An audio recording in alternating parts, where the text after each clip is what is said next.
तर अँथ्रोपिकनी 7 एप्रिल 2026ला या प्रॉडक्टची अनाउन्समेंट केली.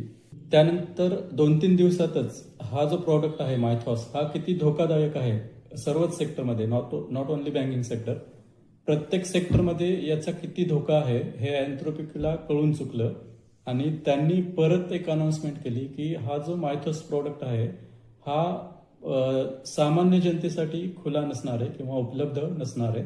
त्यांनी काही मोजक्या कंपन्या निवडल्या आणि त्या मोजक्या कंपन्यांनाच त्याचा ऍक्सेस ते देणार आहेत. ऍक्सेस म्हणा किंवा तो प्रॉडक्ट ते विकतील त्या कंपन्यांना.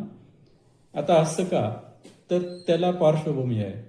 मायथॉस जेव्हा त्यांनी लॉन्च केला तर त्याचं ते टेस्टिंग घेत होते आणि ओपन बीएसडी म्हणून एक सिस्टीम आहे, ओपन बीएसडी, तुम्ही नेटवर सर्च करा.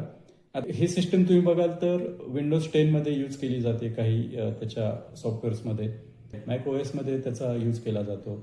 तर काही प्रमुख इंटरनॅशनल बँकिंगमध्ये पण ओपन बीएसडीचा यूज केला जातो. आता तुम्ही विचार करा, ही जवळपास 27 वर्षापूर्वीची सिस्टीम आहे, 27 किंवा 30 वर्षापूर्वीची ही सिस्टीम असेल ओपन बीएसडी.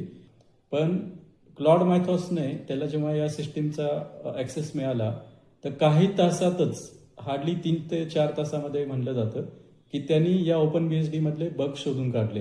हे बग ओपन बीएसडी सिस्टीम ज्यांनी तयार केली त्या लोकांनाही माहीत नव्हते.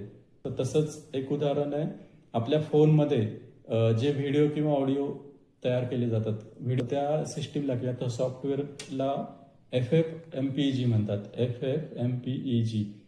तर या क्लॉड मायथॉसनी त्याच्यामध्ये पण बग शोधून काढले होते.